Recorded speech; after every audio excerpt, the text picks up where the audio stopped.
أيها الناس اعبدوا ربكم الذي خلقكم والذين من قبلكم لعلكم تتقون. اللہ رب العالمین اس آیت کریمہ کے اندر دنیا کے تمام لوگوں کو آگاہ کر رہا ہے، دنیا کے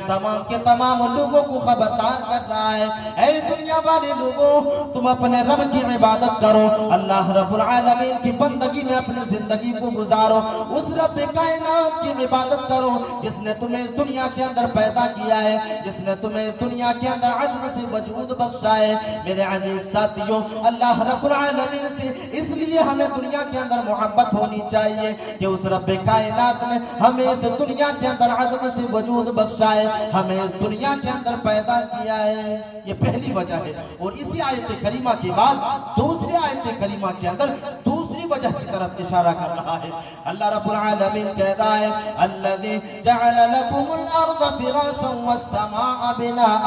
وانزل من السماء ماء۔ اللہ رب العالمین اس آیت کریمہ کے اندر دوسری چیزوں کی طرف اشارہ کر رہا ہے، دوسری نشانیوں کی طرف اشارہ کر رہا ہے۔ اے لوگوں، اگر تمہاری ذہنوں کے اندر یہ سوال پیدا ہو رہا ہے کہ کیوں ہمیں اس دنیا کے اندر اللہ رب العالمین سے محبت ہونی چاہیے، کیوں رب کائنات کی عبادت میں اپنی زندگی کو گزارنی چاہیے، اللہ رب العالمین کہہ رہا ہے کہ اس رب کائنات نے تمہیں دنیا کے اندر پیدا کیا ہے، تمہیں عدم سے وجود بخشا ہے۔ دوسری نشانی یہ ہے، دوسری وجہ یہ ہے کہ اس رب کائنات نے زمین کو تمہارے لیے فرش بنایا ہے، جس زمین کے اوپر تم چلا کرتے ہو، جس زمین کے اوپر تم دوڑتے ہو، جس زمین کے اوپر تم روزیاں تلاش کرتے ہو۔ اللہ رب العالمین کہہ رہا ہے اے لوگوں، ہم نے تمہارے لیے اس زمین کو فرش بنایا ہے۔ الذی جعل لکم الارض فراشا والسماء بناء۔ اے دنیا والے لوگوں،